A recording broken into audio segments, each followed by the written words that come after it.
fusionar un poco la mesa redonda con las preguntas que podáis hacer. Y para romper el hielo, si os parece, voy a empezar yo.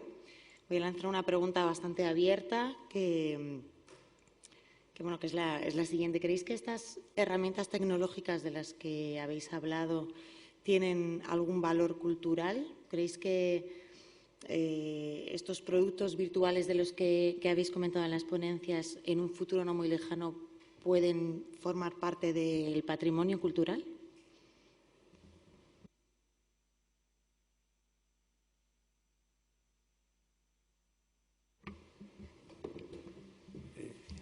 Por supuesto. Lo que ocurre que como no aprendemos del pasado, pues no lo estamos guardando adecuadamente, ¿no? Porque, de hecho, cuando a mí me encargan el Museo del Libro, por ejemplo, nos encontramos con que no había imprentas, ¿no? Porque se habían tirado. Bueno, pues con esto está ocurriendo algo parecido.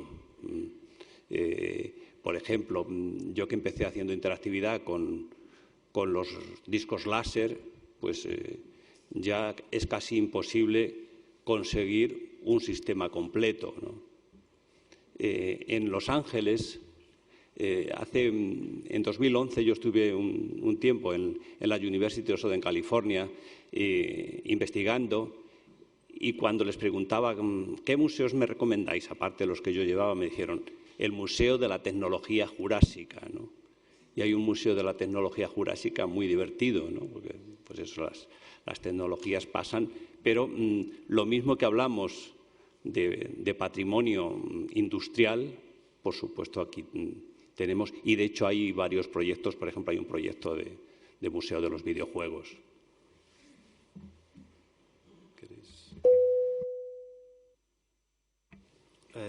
Sí, totalmente.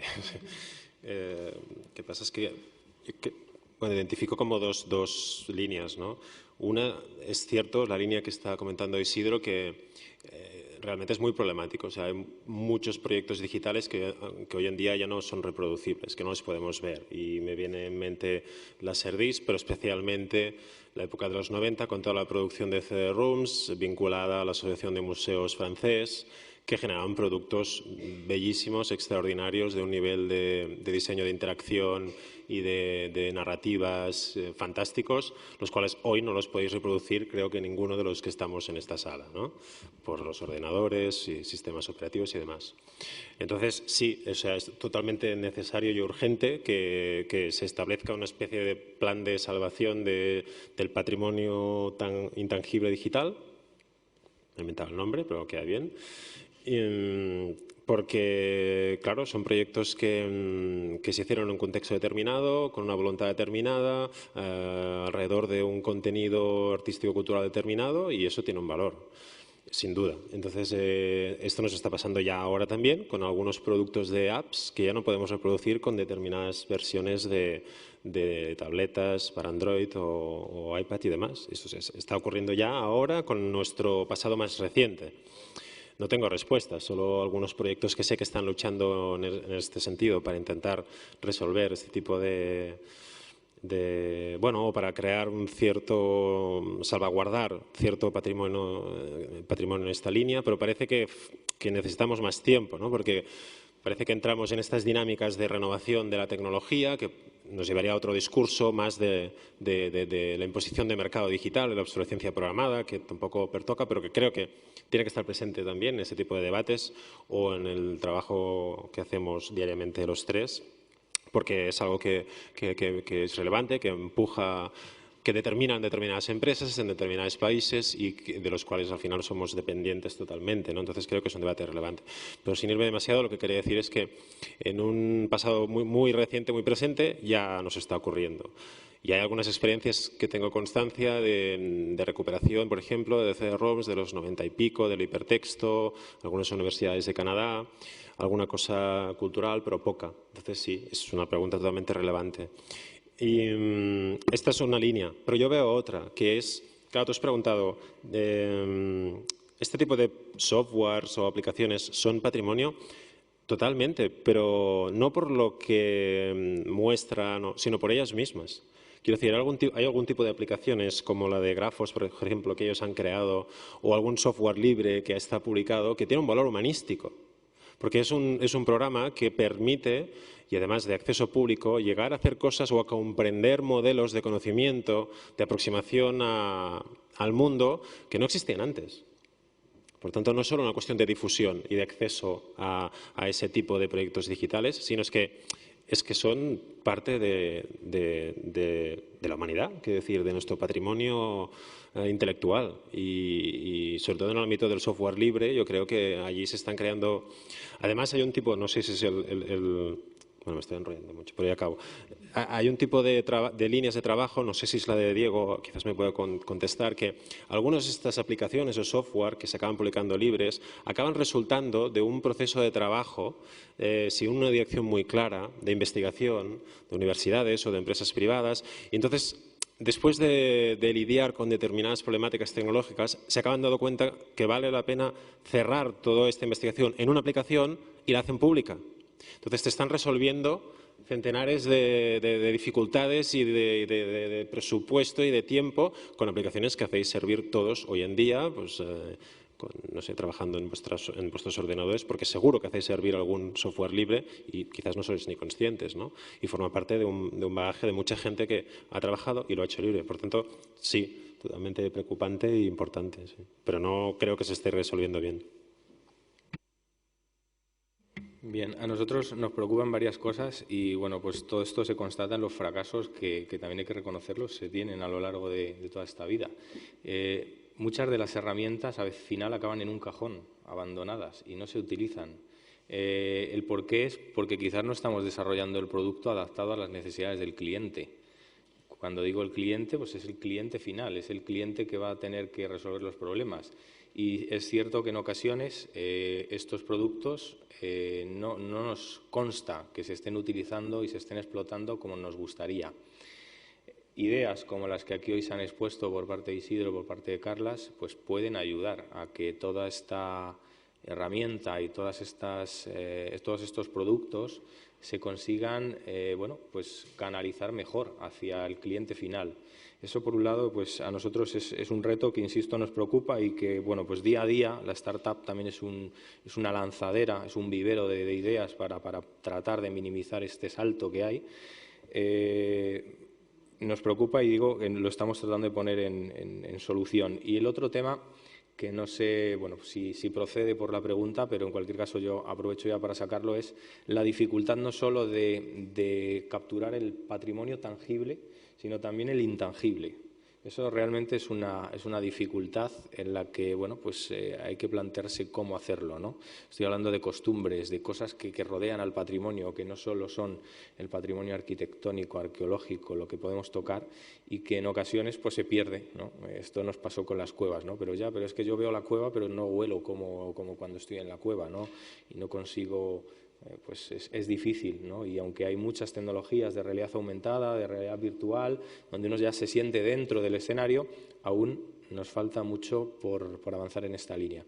Y otro reto en el que sí que estamos trabajando a nivel europeo es lo que comentabais de la estandarización de la información. Es decir, hay un montón de información que se está quedando obsoleta porque pasa el tiempo, porque los soportes cambian, los formatos cambian y hay que ponerse manos a la obra ya en fijar una metodología estándar, un formato estándar, un método estándar que nos permita disponer de esa información bueno, pues sin la problemática que tenemos actualmente, que hay 1000 formatos, hay 1000 herramientas para visualizar, esto no es compatible con esto tampoco con lo otro. Es decir, eso hay que avanzar en su solución.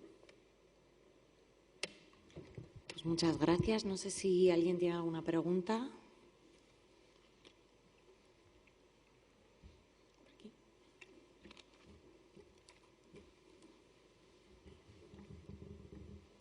Bueno, muchas gracias por vuestra intervención. Yo os quería preguntar si a la hora de diseñar las páginas web o las redes la difusión a través de las redes de vuestros diferentes proyectos, se ha pensado en la accesibilidad para el mayor número de usuarios posibles, incluyendo a las personas que no tengan, o sea, que tengan incapacidades físicas o sensoriales.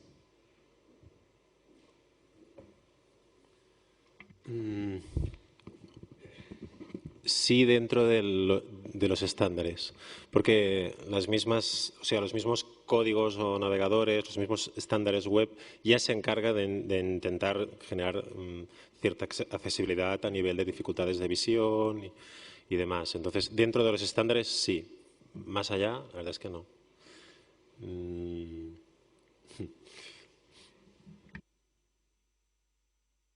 Bueno, hay casos realmente complejos, ¿no? Por ejemplo, nosotros colaboramos con un grupo de ingeniería de la Universidad Javeriana y hay casos que hay que responder directamente y os cuento uno, ¿no?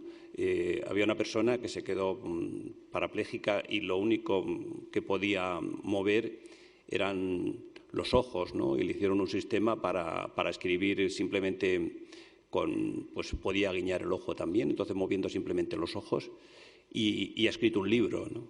Entonces, por supuesto, ese es un tema que hay que tener muy en cuenta y en algunos casos, pues dando soluciones absolutamente concretas, ¿no? Y no es un tema en el que se haya avanzado desde mi punto de vista demasiado. Pero luego, cuando ves soluciones concretas, pero que luego, antes cuando comentaba Carlas lo del ecosistema digital, es que hacemos las cosas como cuando en analógico, todo eso tiene que estar en red, ¿no? Vamos, yo totalmente de acuerdo cuando comentaba eso, porque hacemos, pues tenemos pequeñas islas, ¿no? Y en los museos, voy a poner un ejemplo, en el Louvre, si vais, hay unas guías multimedia, Nintendo 3DS, y entonces estás frente a la Victoria de Samotracia y tienes el 3D de la Victoria de Samotracia. Hay mucha gente que dice que es absurdo tenerlos y la estás viendo. Para mí no, porque, por ejemplo, no la puedo ver cenital, me parece bien. Pero luego vas a la web y tienes 3 fotos, ¿no? ¿Qué ocurre? Pues que no hay no está interconectado. Un tema que nosotros estamos trabajando mucho en él, que son las bases de datos narrativas, ¿no? que surten a todos los dispositivos, ¿no? Bien, aquí poco puedo decir, más allá de lo que veíamos en la presentación. Es otro reto, quizás, el abrir todo esto a personas discapacitadas, sobre todo discapacitadas cognitivas, donde pues el poder mostrar determinados escenarios igual pasa por aplicar sensores portables que se lleven en el brazo, tipo pulseras. Los propios sensores Garmin Sensor pueden ayudar bastante a realizar determinados movimientos y asistir a este tipo de personas, pero vamos, nada que hayamos hecho, ¿no?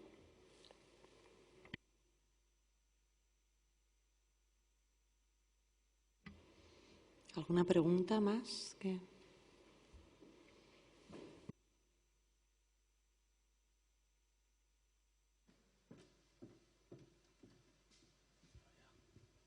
Sí. Yo quisiera preguntar sobre todo a Diego González la parte de lo que es la modelización de la cartografía de todos los monumentos o de cuevas. Eso tendría que estar incluido dentro del patrimonio histórico y ser protegido por la Administración y evitar que las empresas privadas entren en ese modelo, realmente poder abrirlo y poder mercantilizar ese producto final.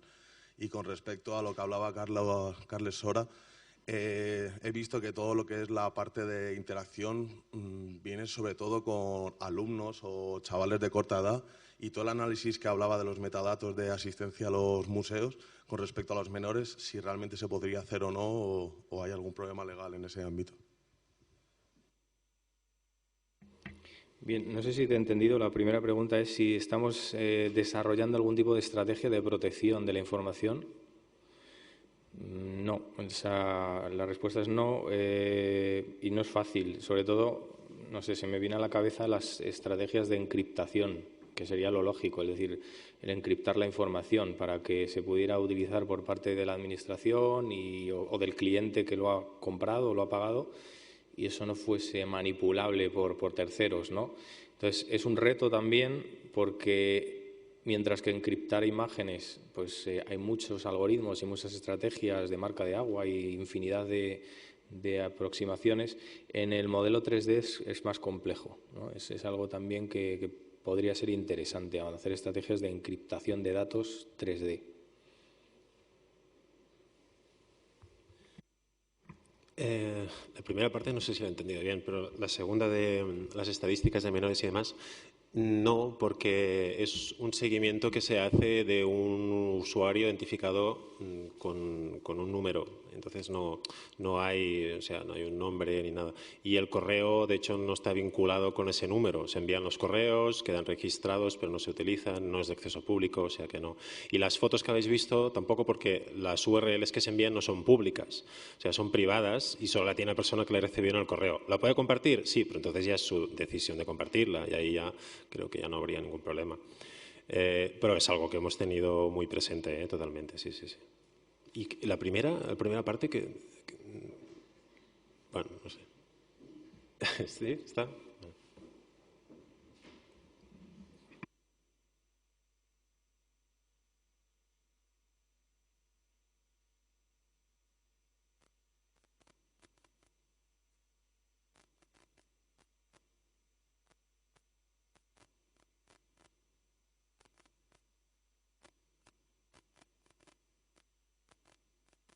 Gracias, muy interesante. Tenía una duda, una consulta. A la hora de diseñar sobre todo, Carlas, a la hora de diseñar este tipo de interfaces en museos y demás, ¿se valora o se incluye en el proceso de diseño consultas con niños, por ejemplo, con infancia o con personas con algún tipo de discapacidad? ¿Forman parte de ese proceso de un testeo, de una consulta previa para ver por dónde se puede tirar, o es más bien luego se prueba y se va corrigiendo? Es muy genérico, ¿no?, lo que has preguntado. O sea, niños con algún tipo de discapacidad, claro. O sea, no, si son cosas muy concretas, desde un punto de vista de desarrollo de proyectos interactivos, no. Tendría que ser un proyecto ya dedicado, como los que decía Isidro, ¿no? Entonces ya estaríamos en tu escenario. Vuelvo a repetir lo mismo, que sabe mal, pero quizás no aporto mucho, ¿no? Pero dentro de los estándares de la tecnología y de los test de usabilidad y de diseño de interacción y de UX, y etcétera, o sea, dentro de los estándares. Y en los estándares hay, testeo con diferentes públicos, diferentes edades y diferentes niveles de motricidad, pero dentro del estándar. Si no, creo que estaríamos en un proyecto más localizado, más enfocado, más concreto. No sé si aporto demasiado, pero... De todas formas, si me permitís, se estudian poco los públicos de los proyectos culturales, ¿no? Afortunadamente, cada vez más. ¿Qué ha ocurrido? Que en muchos casos, por ejemplo, con los proyectos educativos, que además son más trascendentes, el hito es hacer el proyecto. Ya tenemos esto, ¿no? Y yo puedo asegurar que podría hablar de montones de casos. Se hace el proyecto, tenemos un videojuego educativo, no sé cuánto, y ni se ha aprobado, ¿no? Entonces tenemos ese, y luego efectivamente no sirve para nada. Entonces el estudiar los públicos es absolutamente fundamental. Y ahí, cuando hay intereses, saben que la publicidad, por supuesto, los estudia al máximo. Los videojuegos ocurre otro tanto. ¿Y por qué en los temas culturales no hacemos lo mismo? De hecho, en proyectos que yo he hecho, además algunos proyectos con unos presupuestos grandes, o sea, os puedo hablar, por ejemplo, de una exposición de 5 millones de euros, bueno, pues no conseguí que hiciésemos un pequeño estudio de públicos. Conseguir algún dinero, lo hicimos por nuestra cuenta, con el grupo de investigación. Estamos con el micrófono ahora. En primer lugar, una pregunta para Diego González. Has estado hablando de todos estos modelos 3D, de todos estos elementos virtualizados, patrimoniales, y quizá me ha faltado un poco el último escalafón de la investigación, que es la difusión de resultados, no a nivel ya académico, no a nivel investigador, sino a nivel de público general. Me estoy refiriendo a los modelos 3D, ya no en un PDF, que al final un PDF es una forma bastante primitiva, digamos, de visualizar un modelo 3D, sino a nivel web, a nivel difusión colaborativa también, redes sociales, de todos estos elementos 3D que me han parecido espectaculares e interesantísimos, poder verlos también a nivel web. Y después, una pregunta también para Carlas. En el Museo de Paleontología del que nos has hablado, ¿estaban también los fósiles originales dentro del discurso de la exposición o solo era la representación de estas líneas de investigación? Muchas gracias. Bien, sí que es cierto que a la presentación le ha faltado eso y no es que no hayamos avanzado, es que se me olvidó incluirlo por la cantidad de cuestiones y acotar un poco lo que era la charla. Hemos hecho dos cuestiones en la línea de difundir modelos 3D web. El primero de ellos ha sido conseguir una app para que el usuario no experto, digamos, sea asistido por el teléfono móvil a la hora de dónde tiene que colocarse para hacer las fotos. Esto ha sido una contribución a la hora de, bueno, pues que con un teléfono móvil personas no expertas hagan fotos, suban esas fotos a la nube. Se ha desarrollado un sistema en la nube donde se reciben esas fotos, se aplica la magia, los algoritmos para pasar del 2D al 3D, el usuario recibe una notificación vía WhatsApp, vía SMS, y con ese SMS puede visualizar el modelo tridimensional en su teléfono móvil. La tecnología web que estamos utilizando, que yo creo que ahora mismo es la que más éxito tiene a nivel científico, se llama WebGL. Y bueno, pues utilizamos diferentes plataformas. Está Sketchfab, que es una plataforma que da bastantes buenos resultados, pero sí que es cierto que nos hemos encontrado con el reto que nuestros modelos pesan mucho, porque no son modelos de un dinosaurio, una maqueta pequeñita de juguete, sino que estamos hablando de escenarios muy complejos, una catedral, un yacimiento arqueológico, donde difundirlos en un teléfono móvil y además con el detalle que queremos no es fácil. Entonces se ha customizado a través de WebGL una herramienta que nos permite, bueno, visualizar este tipo de escenarios más complejos de una forma muy, muy óptima. A nivel técnico se llama Cesium, la herramienta librería que nos permite cacharrear y poder tener este escenario web para difundir modelos que pesan mucho en dispositivos portables, ¿no? Sí que estaban, pero con menor peso. Porque precisamente la voluntad era la de hacer lo que explicaba al principio, ¿no? Este giro de la pieza al proceso.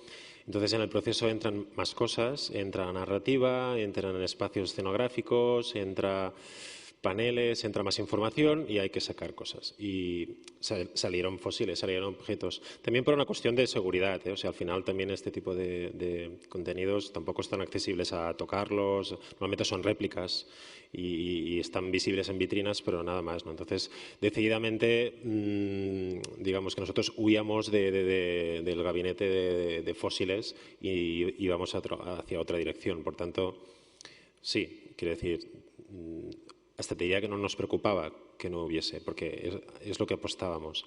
Aún así, tengo que decirte que en la planta de arriba del museo se hizo una pequeña exposición solo de los fósiles. Clásica, ¿eh?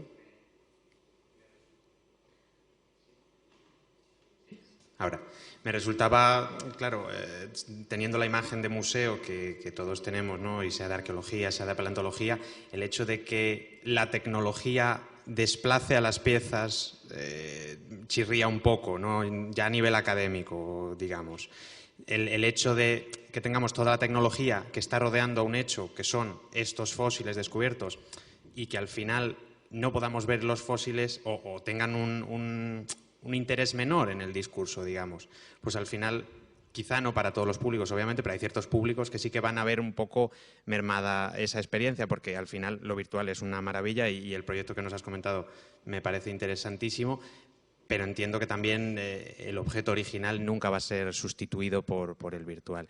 Y nada, termino ya también con respuesta a Diego. Precisamente me estaba refiriendo a plataformas como Sketchfab, que hoy en día permiten visualizar modelos 3D, aunque sean muy complejos, esto también te lo puedo decir por experiencia propia. Estamos hablando de modelos de más de 40, 50 millones de polígonos, que ya no hay muchos ordenadores que los carguen de forma rápida, poder cargarlos en un teléfono móvil, y Sketchfab precisamente lo está haciendo muy bien también de cara a patrimonio y sobre todo de cara a los museos. Yo contestaría de que es cierto que no la sustituye, pero también es cierto que una galería con, digamos, o sea, cuando solo hay objetos, no hay más información que esto. Entonces, hay alguien o algo o tú mismo que tiene que aportar todo lo demás, que pone en contexto, que te da información de ese objeto, de qué animal correspondía, de qué comía. Entonces, bueno, esto es hacer una interpretación del patrimonio, ¿no? Y hasta ahora utilizamos diferentes recursos formales y ahora entran los digitales. Yo no creo que estén desplazando nada, de verdad.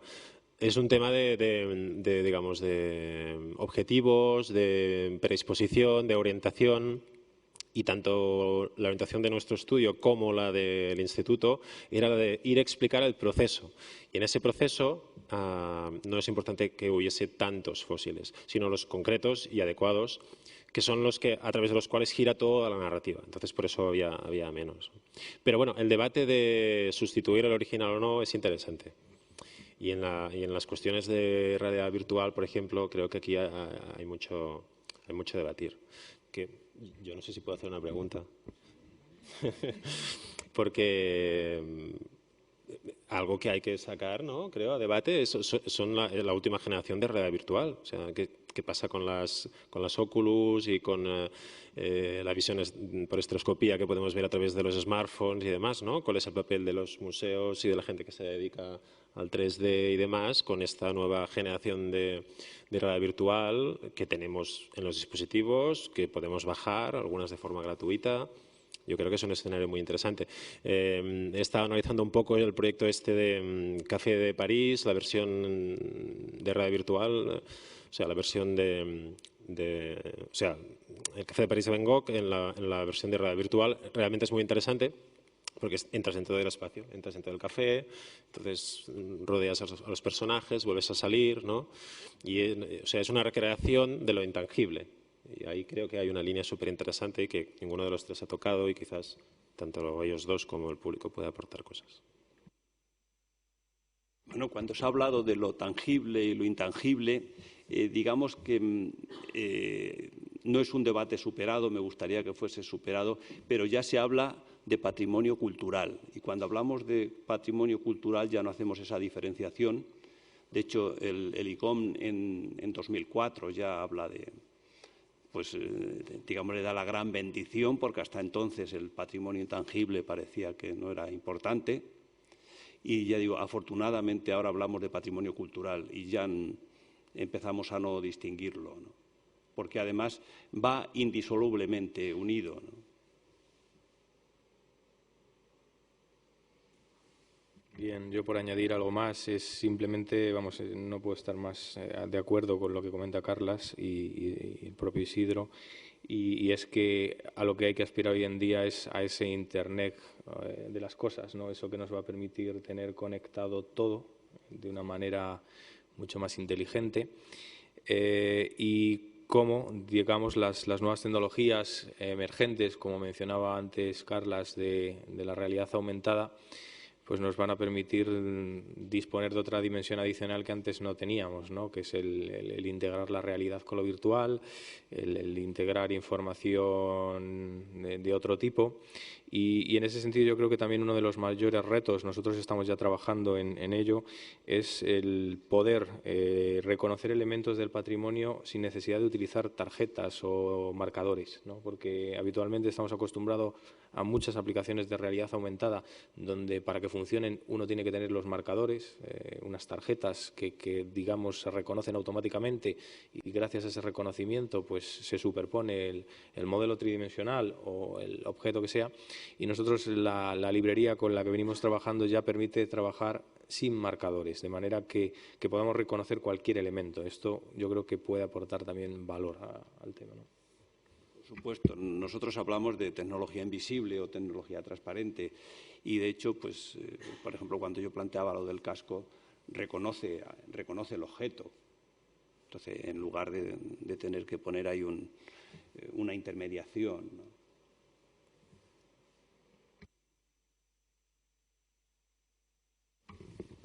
No sé si queréis añadir algo más. Sí, algo muy rápido, es que tu pregunta me ha generado muchas cosas.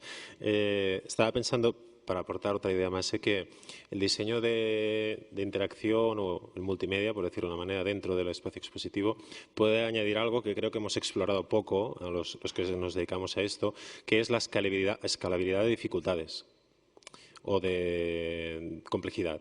Y es algo que está presente en los proyectos web, en los videojuegos, en muchísimas plataformas digitales, y todavía no he visto nada parecido o que yo tenga en mente que sería esto en el entorno más cultural y de museos. Y creo que sería interesante, ¿no? O sea, poder, por ejemplo, 2 o 3 niveles vinculados a complejidad, a edades, no sé, rigor científico no, pero quiero decir background científico, por ejemplo. Bueno, eso sí se trabaja sobre ello. Y además, pues precisamente la interactividad lo que nos permite son distintos niveles, ¿no? Distintos niveles de información y de comunicación. Y, por ejemplo, cuando yo hablaba de que nos venía a todos bien, pues tenerlo muy claro, que con un lenguaje sencillo, incluso con lectura fácil, pero lo bueno que tenemos es que al tener muchas capas, pues luego pues el para saber más, por ejemplo, nosotros estudiando los públicos, hemos visto que el para saber más no se clica mucho y, sin embargo, nosotros empezamos a cambiarlo por para el experto, ¿no? Y entonces ahí realmente nos explayábamos y ya sin ningún miedo Y, curiosamente, la gente, como era para el experto, decían, pues a ver qué dicen para el experto, ¿no? Con lo cual, bueno, pues esa gran cantidad de niveles... Ya sabemos que siempre se ha utilizado la metáfora del agua para la interactividad y es que es así, ¿no? Porque yo que buceo mal, pues me meto 2 metros, pero el que quiera meterse 10, pues se puede meter 10. Entonces, nosotros en los proyectos siempre procuramos eso, que haya muchos niveles y que cada cual bucee hasta donde quiera, incluso hasta ese nivel del experto, que ya digo, nosotros con el para saber más, ese clásico, no nos funcionaba y, sin embargo, lo del para el experto resulta que a la gente le resulta útil, ¿no? Pues la verdad es que vamos bastante mal de tiempo. No sé si hay alguna pregunta rápida que alguien quiera hacer para finalizar. Si no, vamos a concluir porque es verdad que surgen muchísimos debates de una sola jornada. A lo mejor tenemos que plantearle a Antonio para el 2017 hacer una semana de patrimonio accesible. Y nada, pues vamos a terminar aquí. Muchísimas gracias a los 3, a Diego, a Carlas, a Isidro, por haber venido. Ha sido interesantísimo, la verdad. Gracias a todos los que habéis asistido y a los que nos han seguido por las redes sociales. Y de nuevo, gracias al Museo Arqueológico Nacional, al Máster de Gestión Cultural de la Carlos III y nos vemos en la próxima. Gracias. Hasta luego.